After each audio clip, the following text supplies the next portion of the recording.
Good morning, everyone. Welcome to our November strategy session. So happy to be here with you all. I hope you all are well. Us here in Evanston and Chicago have our first snow, and it's a real like sticking snow.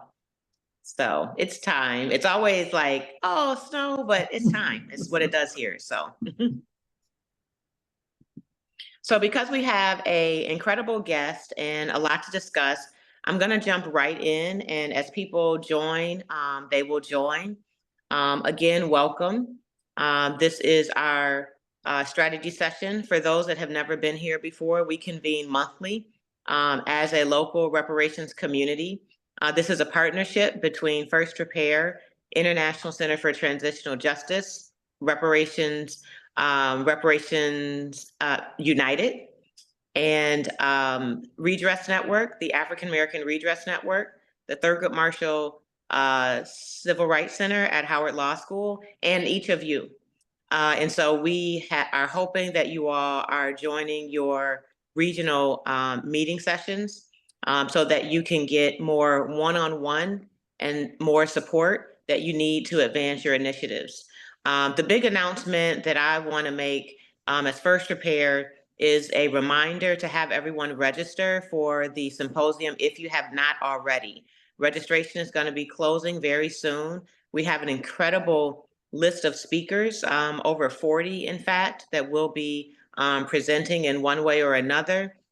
We have a award ceremony, a town hall, and working sessions that are focused on solutions only. That's the theme this year. We are looking to advance reparations, and we only want to focus on solutions at this point, especially in the light of our political environment and as the House bill passed that will challenge 501c3 entities today. We're hoping that it does not pass the Senate, but this is the reality that we're in. So we're looking to make sure that we are in strategic mode, but also being well. So there is a wellness component that will be centered at the symposium. As usual, we'll have our chair massages and all those things that feel good. But we also want to make sure that we are well inside as well. So we have Dr. Joy DeGruy, the author of the Post-Traumatic Slave Syndrome, that will be our keynote, and we will work on wellness in her keynote presentation, as well as Tina Lifford, who is the founder of the Inner Fitness Project, although she's more well known for her 50-year career as an actress. But she is a healer and a practitioner, and she will be presenting the Inner Fitness Project. And we have some other wellness and justice initiatives as well. And with that, I am going to begin passing it over to our partners that we are so fortunate to convene this meeting with. And I'll pass it to Virginie from ICTJ. And Virginie, I know that Linda is on in the Netherlands, I believe. So I'm not sure that she's joining on, but if you could pass it to any other partners that you see here. And then next we'll have Bailey introduce our regional partners and then our presenter. Great. Thank you so much, Robin. Mhm. Nice to see you all. Yeah, just very briefly today, I wanted just to elevate, I think something some of you already are aware of, but given our work globally, I want to highlight that this coming year, so 2025, the African Union made justice for Africans and people of African descent through reparations their theme. And ICTJ is part of a partnership between the AU and the EU. And every year they organize a symposium, sort of an expert level symposium based on the theme for the year. So this year it will be on reparations. So just want to flag that globally. And as things evolve, I'll be sure to bring any updates into this space. So with that, is there anyone from ARN or Thurgood Marshall Center? I don't see anyone, so I think Bailey, back to you. Thank you, Virginie. Since we don't, okay, Jamoke is joining. So we're gonna head into our regional reports. Jeffrey, I see you're on. Could you start us off with updates on the work that's happening in the Midwest? Sure, thanks. Good afternoon, everyone. Just real briefly, I'll run through some of the updates of different reparation efforts across the Midwest. In Wichita, Kansas, Mary Dean and folks out there, I have presented to their mayor and council. Actually, last night I followed up. It was Tuesday night, and I followed up and they said they went pretty well. I got some new connections as a result, and they're going to be moving forward with follow up with them. Mickey Dean, Kansas City, and Terry Barnes of Kansas City. They opened up their RFP to hire an investigator and researcher to put their harm report together. They also restarted their listening sessions. And then they also looking for 4 commissioners that they're now looking for people in the criminal justice and other areas there. Um, they also had a couple of events in the area showing the big payback and earn a vote presentation, some other things there. They do have their monthly meeting on the 25th of Monday. Bobby Alexander from Denver shared that they awarded 16 organizations over $96,000 for various reparative efforts. Trahan Cruz from Minnesota said the commission is looking to get their budget passed, asking for $500,000. They also have the Minnesota Migration Act Reparations Bill, the event on December 10th. And then we have Vanessa Johnson McCoy from Evanston shared that they're celebrating 5 years in Evanston for reparation bill passing. They're also going to have a display at the center at the Evanston Public Library December 3rd to end of January. They also will be partnering with First Repair to be part of the town hall during the symposium. And she also mentioned that the lawsuit that's been filed against the Evanston reparations effort is still pending. I should share with the group that the African Descent Citizens Reparations Commission, which is the Illinois State Commission, has scheduled 6 public hearings for 2025. First one will be in Evanston in February of 2025. It's going to be in 6 different locations across the state of Illinois, and there'll be more information about that as they come. And those are our main addresses. We did have a short presentation from Jan, the person who presented communications to the national group last year. She came to our regional group and shared with us as well. Thank you for the updates, Jeffrey. Jamoke, could I hand it over to you for updates on what's happening in the South? Yes, greetings. So yeah, we have a report from Commissioner Edmund Ford out of Memphis that 1.2 million of the 5 million has been allocated to the Black Coalition of Housing in Memphis. And then on January 23rd, some of the other agencies will report out, they said, on their funds being administered. Also, in Lakeland, there was a breakthrough between African American Redress Movement Harm Report Project with the College Park, Maryland City Council. The Lakeland Restorative Justice Commission approved it to go forward to be further voted on by the College Park City Council. And they're feeling very positive about that. And then in Decatur, we have the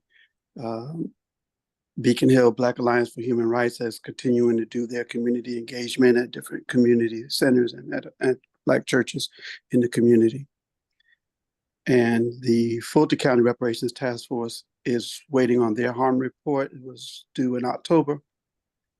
And the Atlanta Reparations Study Commission has held 2 meetings. That's our report from the South region.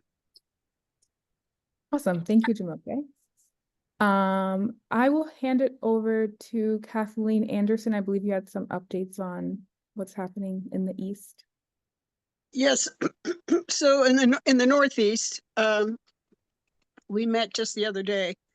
Jimmy is on this call. He was also part of that meeting. So I also ask him to contribute to this feedback. Right now, the state of Massachusetts has 2 bills on reparations, a Senate bill and a House bill. And both bills have been stranded in the Judiciary Committee for study. Often the term is they go to study to die.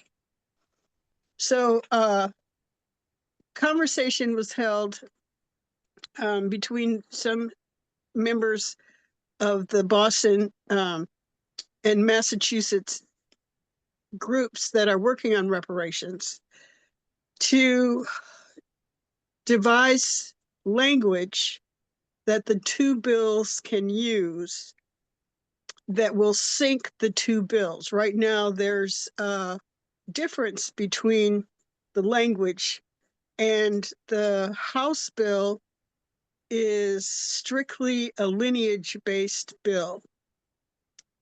The Senate bill is more broad. So while the two bills are languishing in the study option, a group of us working on reparations are attempting to develop language that both bills can use to be in harmony, such that when the bills are reintroduced in January, there's a greater opportunity of them being of the bills being passed. So that's where we are in Massachusetts. And Jimmy, I would like to turn this over to you to see if you learned what else you learned from our meeting that we had the other day in terms of what other states are doing around reparations. Thank you, excuse me. Thank you, Kathleen. Hi, everybody. I'm Jimmy. The only thing that I recall from my notes, Kathleen, that something that I sort of spoke on, and it's a rather informal presentation, but it's update for people who are following. As you all know, the New York State Assembly did pass a bill at the end of the year last year to establish a commission for the investigation of reparations, remedies, and atrocities and whatnot throughout the state of New York. It was the bill was passed in December of last year. They held its commissioner's first meeting was in July of this year, and the second meeting was just a couple of weeks ago. The second meeting was held in Buffalo, and it's an opportunity to present for the public to present grievances and historical things that they want the commission to consider. It's both a Zoom and an in-person meeting. That was held in Buffalo. My understanding is that the third meeting will be held in Queens next month. I don't know any further details about that. My hope is to attend, but I'm calling only as a citizen. As you might know, I am playing a sort of a tangential role. Senator Sanders, who's one of the co-sponsors of the bill that seated the commission, that created the commission, has also convened a bunch of people throughout the state. I'd say something about 80 to 100 people throughout the state to serve on a sort of a coalition, guiding coalition that he's named the 40 Acres and an EV group. And we've all been charged with doing different parts of a report going up to the task force, and the task force hopefully will receive the report. I'm involved in the last stages of that as well, and it's in process. It's been a long and slow process because we're all volunteers, of course, and with no money, the process has been kind of laborious. That's Kathleen. I looked at the notes, and mostly it was what you had reported about stuff going on in Massachusetts, and then also my little 2 cents worth about stuff going on in New York. And I really can't speak to anything else in the Northeast, unfortunately. Yeah. Great. Thank you both for your updates. And then finally, I'm not sure if we have anyone from the West joining, but I know there were some great achievements in Palm Springs earlier this week. Mother, do you want to give us a brief update on what's happening in Palm Springs?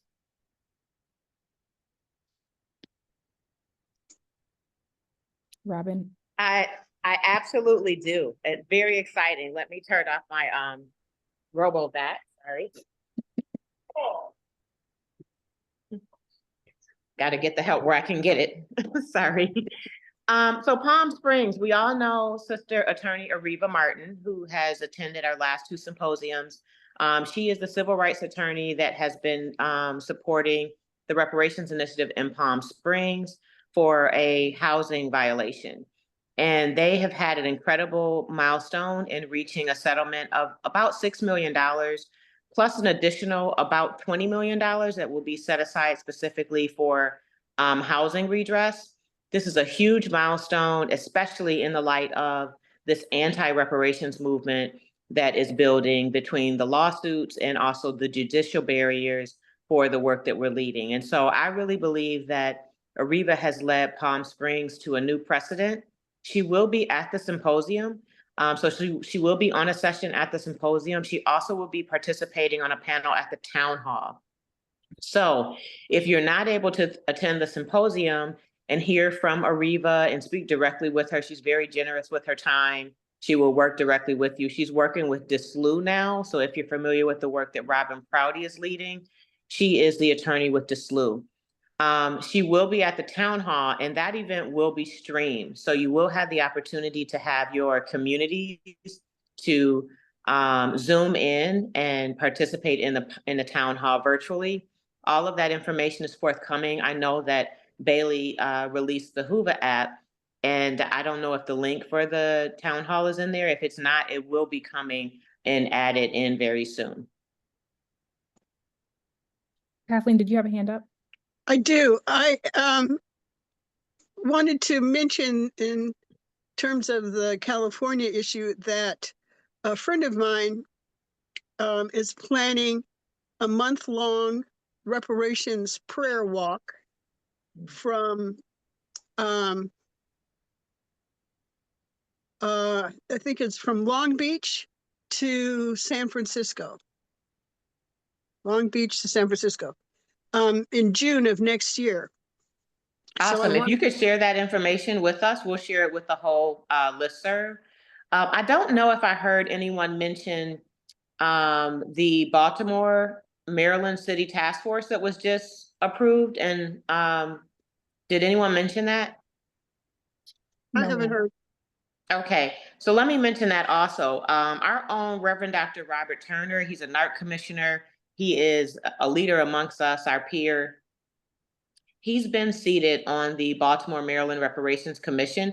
It was just passed last week, in fact. So that work is well on its way. They have incredible political will and community investment in that work, and we should look for great things to come from that as well. Also, Reverend Dr. Turner passed his 1,000-mile mark for his walk to the White House for reparations. So just wanted to lift that up. There's some debate on if Maryland is in the South or the East, I think, but either way, it's a milestone that I wanted to lift up. Thank you. Any other regional updates to share? Okay, we've concluded our regional sessions for the year as we plan to meet in our regional groups during the symposium. And we're currently reassessing the timing of our regional sessions. So we'll send a message out via our listserv once we identify times that each region will meet for 2025 and send out a new Zoom link for each of our regions. Well, with that, thank you all for sharing your updates, and we will begin with our guest speaker. I am very excited to introduce you all to Richard Brookshire, who we're super excited to have joining us during National Veterans and Military Families Month. Richard Brookshire is a multi-hyphenate storyteller and political strategist, a former infantry combat medic and U.S. Army veteran of the war in Afghanistan. He draws on his lived experiences to lead as a CEO and co-founder of the Black Veterans Project. In this role, he works to advance federal reforms to address racial inequities in access to veterans' benefits and the case for reparations. He's been a contributor to The Griot, The Root, and Afropunk, and his efforts have been highlighted by the New York Times, The Washington Post, PBS NewsHour, NBC News, and the Southern Poverty Law Center. He's been recognized as one to watch by the Haitian Roundtable and named as one of Native Son's 101 Black gay men who make an impact. Richard's also a recipient of the 2022 Veterans Justice Award by Senator Richard Blumenthal and the Connecticut Veterans Legal Center. Richard, we're super excited to have you here today. Thank you for being here, and I will hand it over to you to share more about the Black Veterans Project. Of course. First, I want to say thank you to Robin and for everyone for inviting me to be here to speak with you and share some of the work of Black Veterans Project. I'll be using a slide deck and there'll be a couple videos. So hopefully we'll move through this presentation fairly quickly and get into conversation. Can everybody see this? Just want to turn it into a slideshow. Taking up the full screen. Okay, cool. So it's just to situate the conversation, Black vets have obviously been serving since the beginning of our country, but much of our work focuses on post-World War II. So the inception of the GI Bill. The GI Bill was a set of policies enacted after World War II that gave access to VA home loans at scale for the first time to a lot of Americans, mostly white Americans. Black folks were largely locked out of that, and education benefits which were really foundational to building the American middle class. And then our work kind of goes into the Vietnam era. We do a lot of work around bad paper discharges, and then looking at disparities in disability compensation. So that'll be something like the totality of what we talk about today. So I'm going to just play this brief video that gives a little bit of background about the GI Bill. In 1944, at the height of World War II, the United States made a major investment in the nation's social safety net aimed at boosting education and promoting upward mobility. Commonly known as the GI Bill of Rights, the program sought to integrate 16 million veterans returning from World War II back into civilian life. But like many of the governmental systems put in place during the Jim Crow era, the GI Bill, in practice, systematically excluded most African Americans. The GI Bill provides returning soldiers and veterans a range of benefits, including mortgages to purchase homes, job training, loans to go to school. And this really was instrumental in creating the new American middle class. The GI Bill had the potential to put the American people on a level playing field with Black soldiers who came back, who were prepared and anxious to get higher education and buy homes, were not able to ascend into the middle class the same way that whites were. When the GI Bill was being drafted and debated in Congress, Representative John Rankin of Mississippi played an enormous role as chairman of the House Committee on Veterans Affairs. An unabashed racist and an unapologetic defender of Jim Crow, Rankin persuaded his fellow lawmakers to make the implementation of the bill the responsibility of the individual states.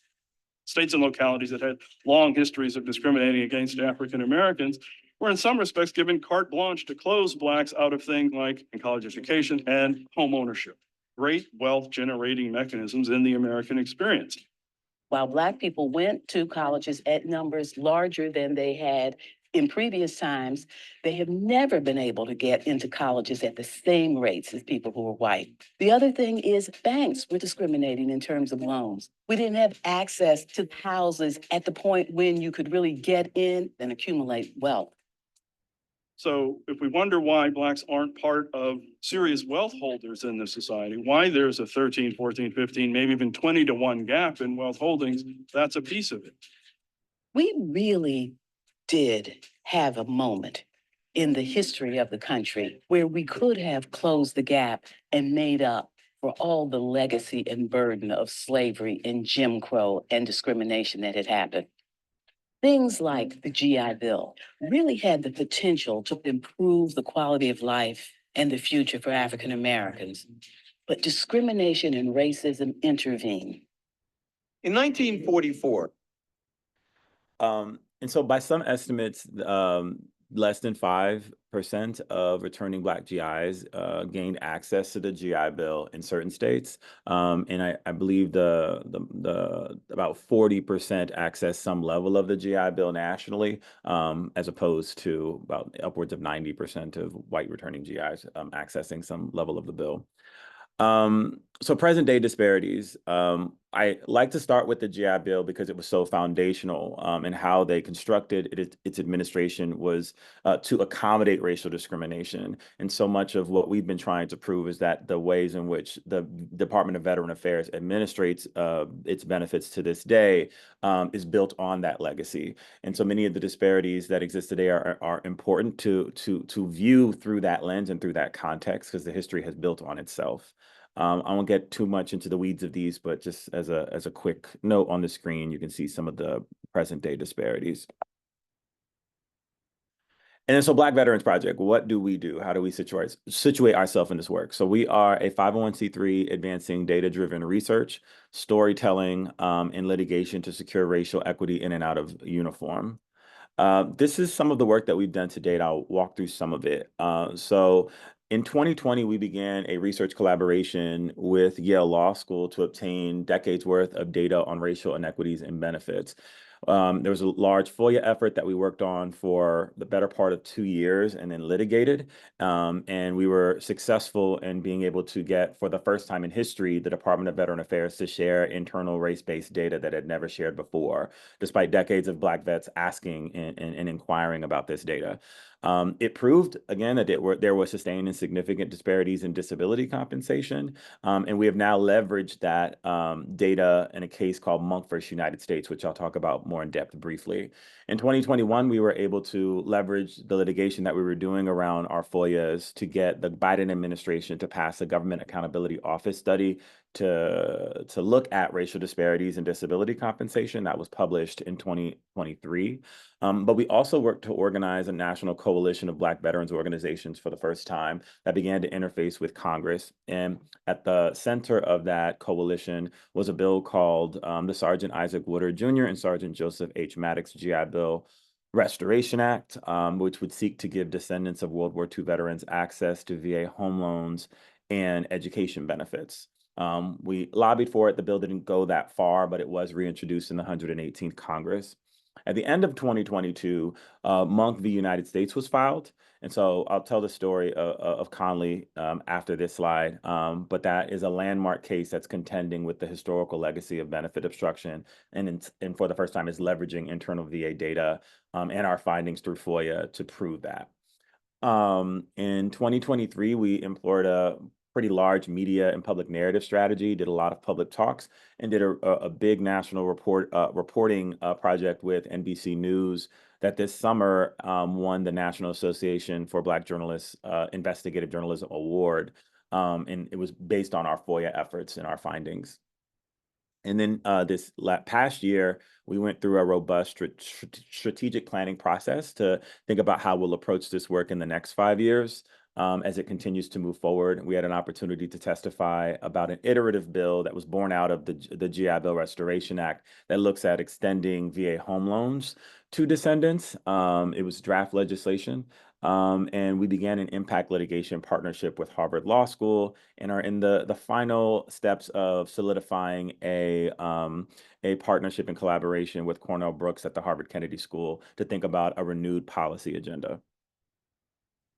And so Monk v. US, I'm going to show a quick clip of, I'll show this quick clip.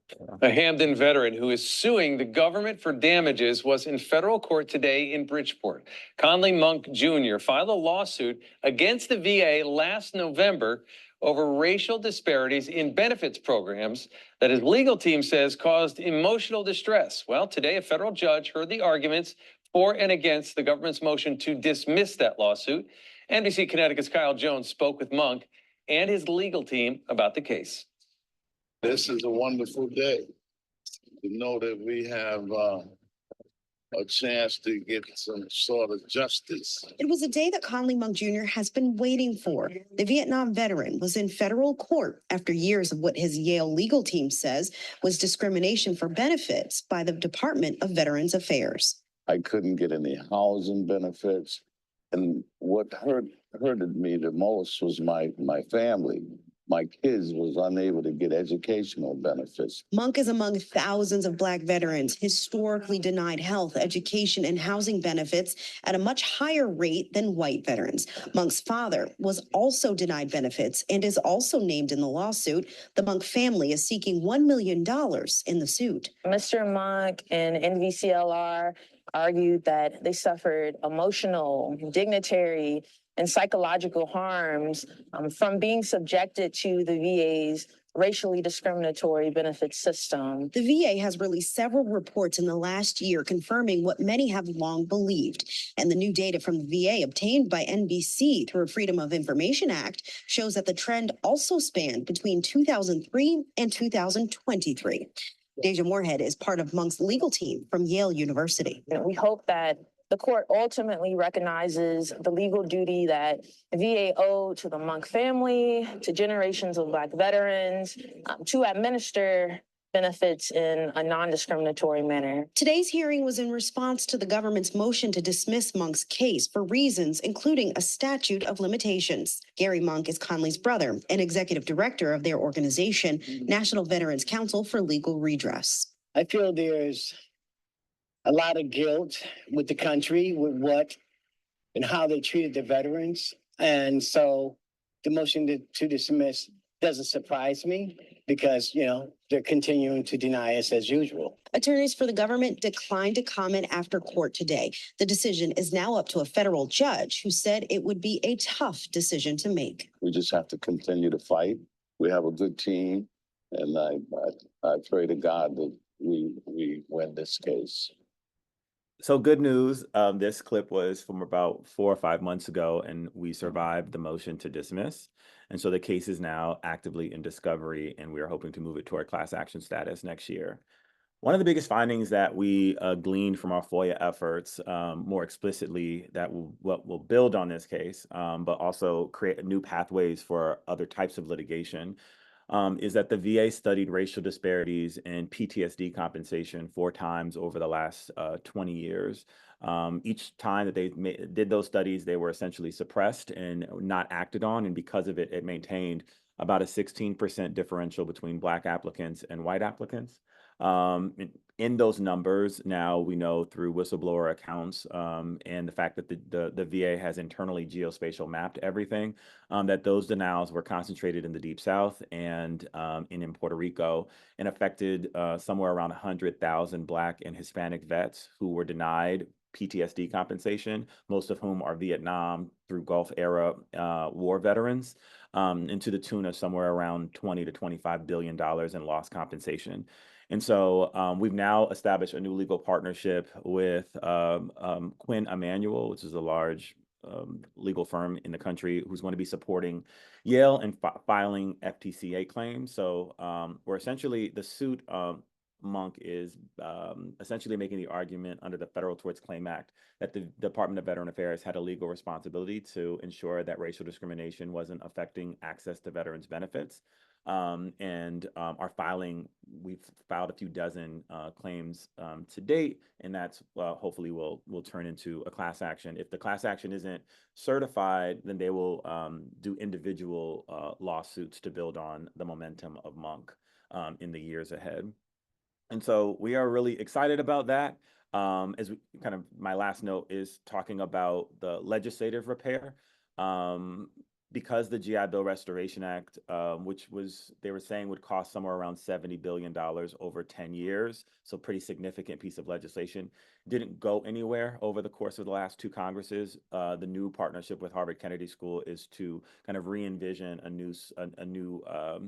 new bill of some kind that might also entail some kind of pilot program. So we've also started a collaboration with the University of Maryland's Gibson Bank Center on Race and the Law to begin looking at the history of VA home loan denials in that state specifically, and as we think about how we might be able to start to do state level work as well. So that's a bit about Black Veterans Project. I have a really stellar team that we've built out. You can visit our website to learn more about some of the folks that are involved, and I'm happy to take questions.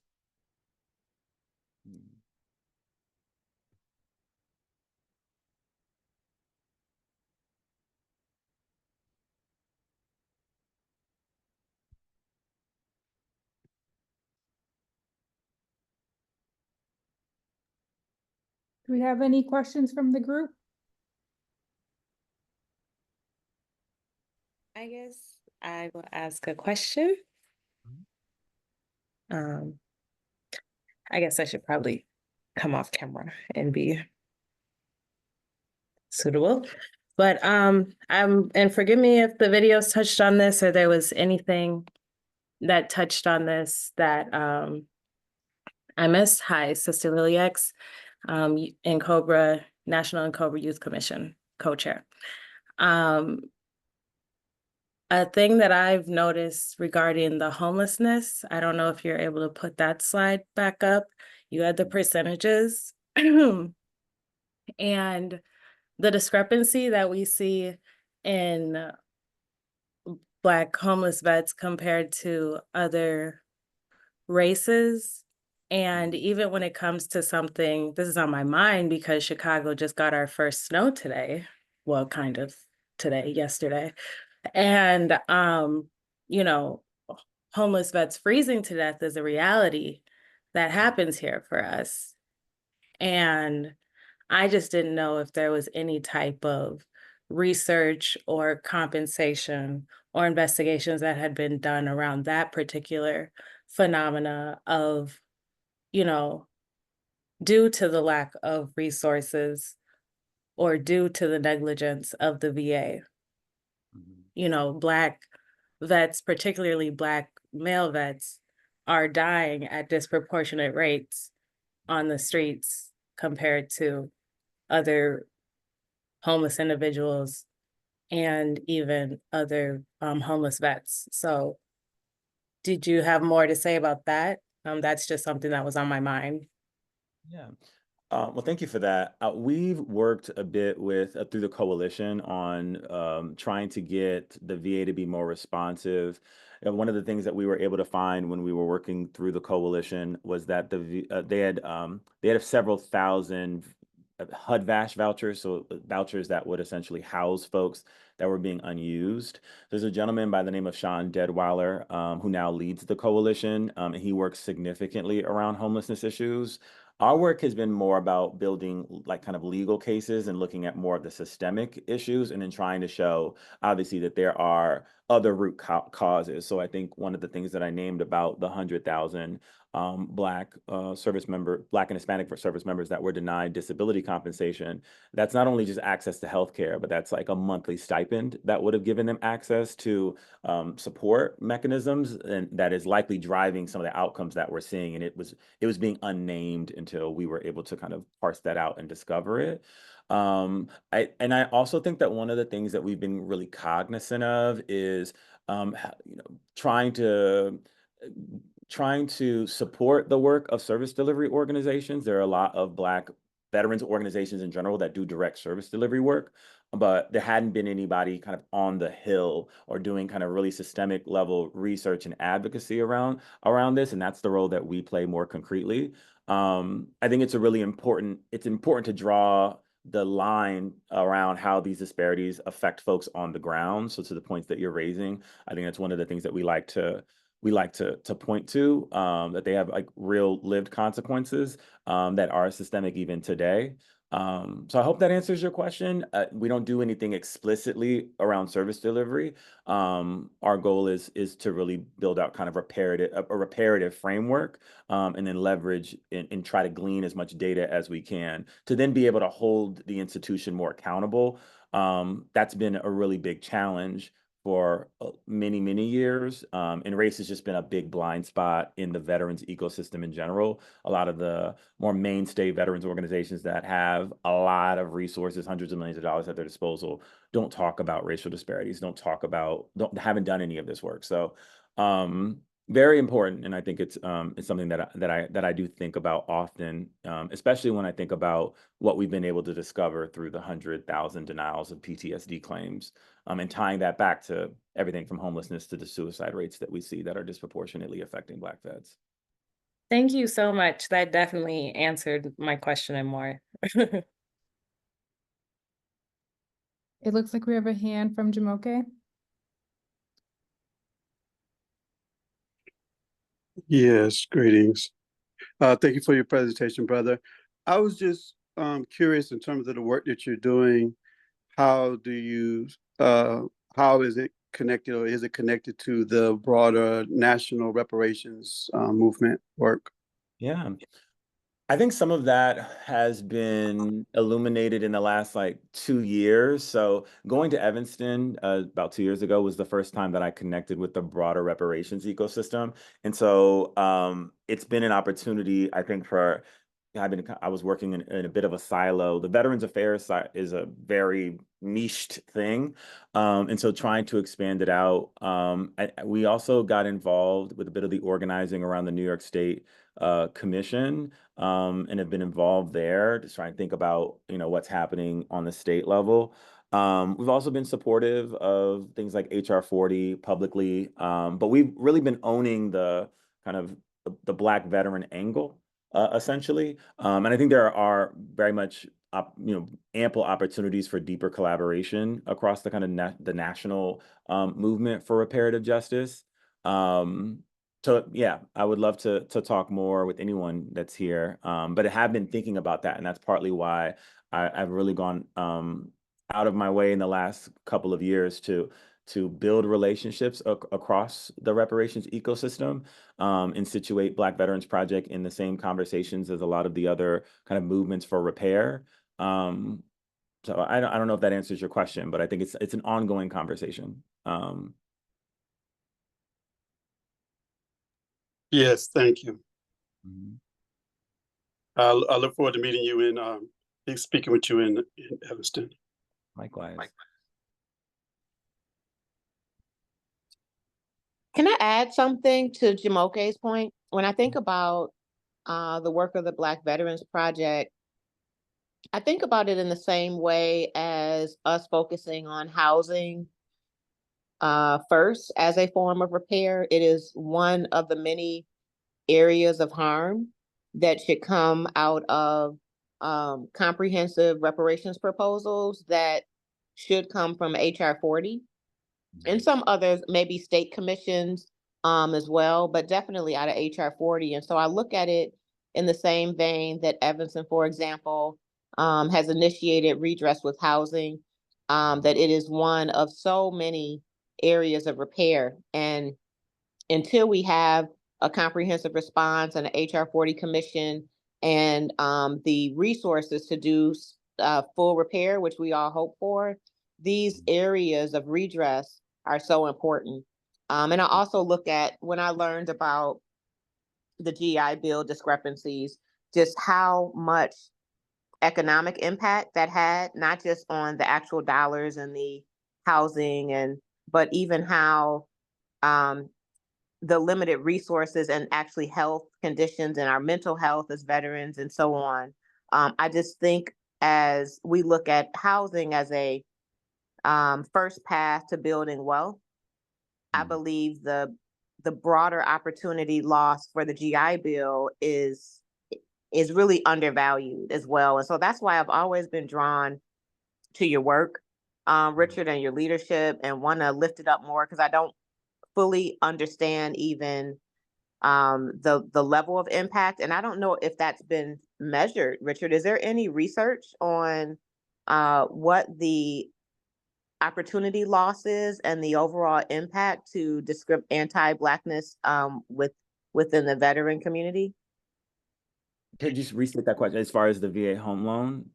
Just generally, like, is there any broad number? Like, what's the total impact and No. loss from the Black community?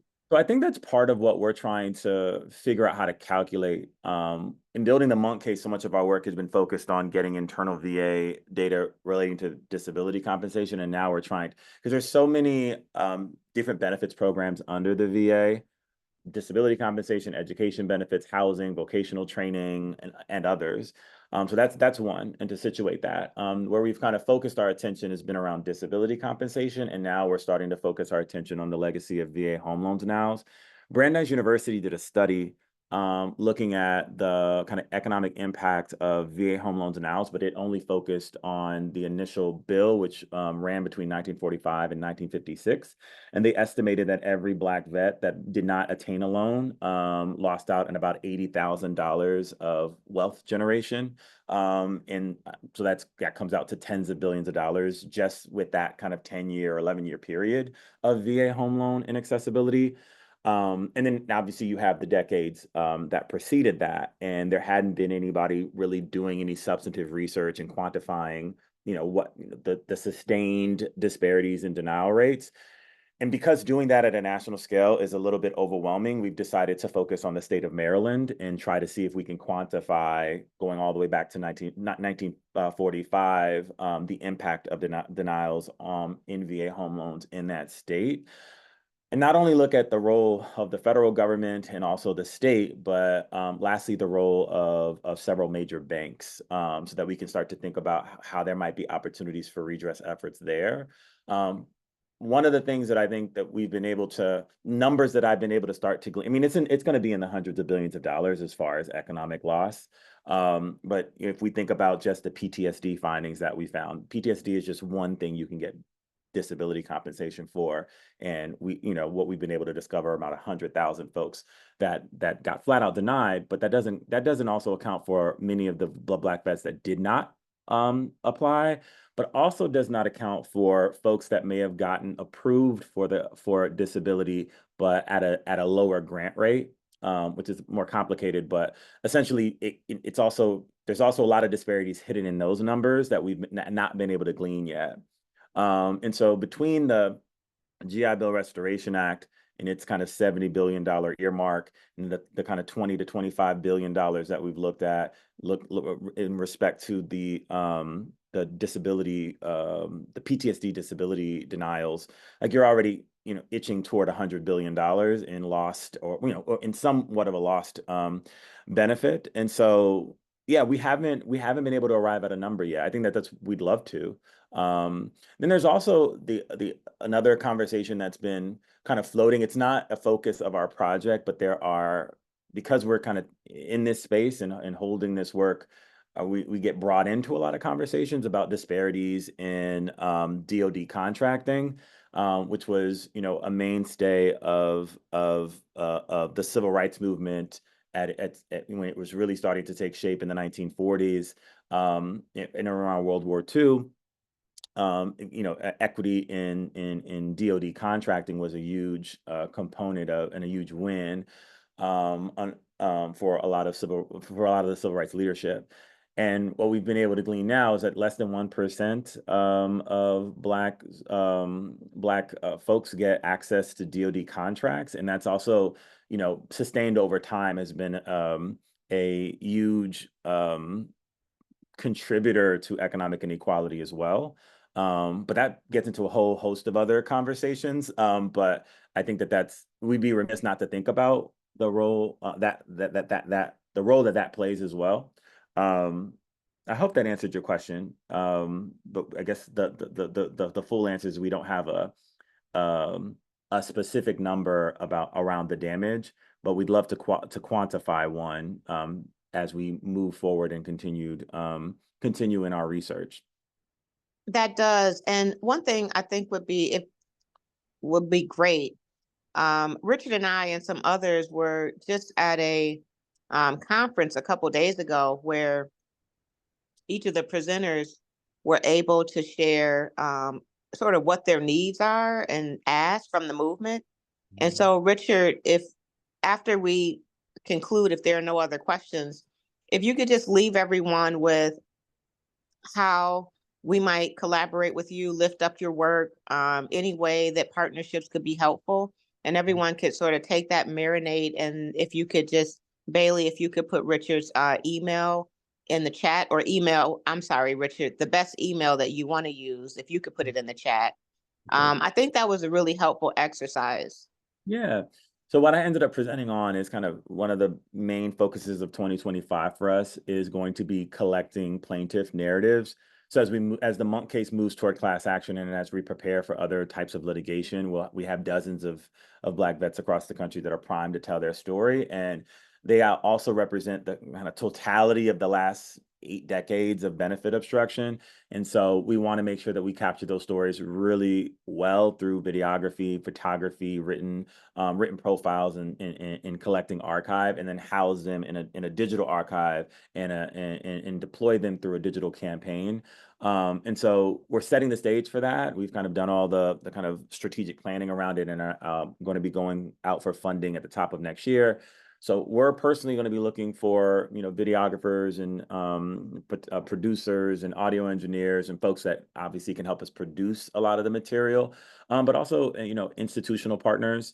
If folks have connections in Maryland, because that work is just starting, we're only about 2 months into building relationships in the state of Maryland to think about how we'll look explicitly at VA home loan denials in that state. One of the things that I think was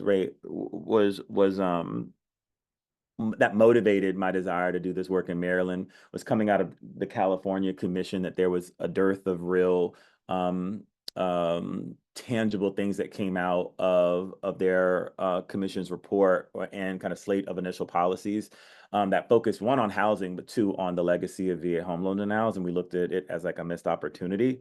And then because I was involved in a bit of the organizing around the New York State Commission, and I felt like I could already see the writings on the wall that this issue, this specific niche would likely, be overlooked in some way.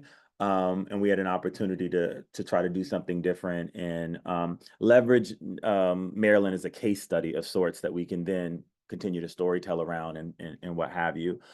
But outside of the Maryland work, like I said, profiling these plaintiffs is going to be the main kind of crux of what we want to do, so that we can humanize a lot of these statistics and stories.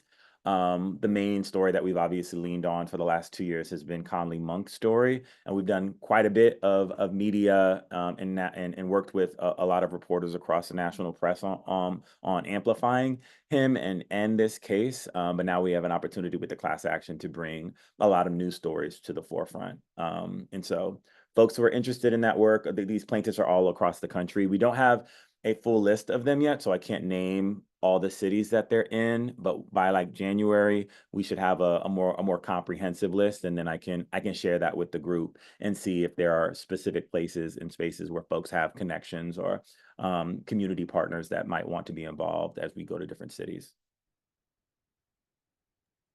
Richard, would it be helpful for local VFW branches to reach out and stay connected to or we have an incredibly active one here that really they're community leaders. And I imagine that's similar in many cities. Is that helpful? Yeah, that would be incredibly helpful. And I imagine there's also, especially if this moves toward class action status, is going to be the opportunity for us to hopefully reach out through a lot of historically Black VFWs and American Legions across the country to reach vets, specifically older Black vets, so that they can potentially take part in some of the litigation that we're doing. So yes, I think that, any and all connections to other Black vets and raising the flag around this work to them is always really, really helpful.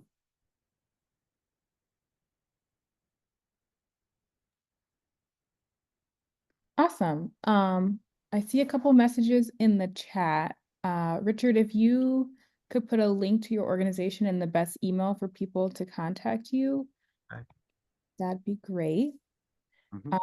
And then if there are I'm sending send it to everybody. I think I just sent it to one person. Let me send this to everybody. Thank you. Uh-huh. And thank you so much, Richard, for joining us today and sharing more about all the important work that you do.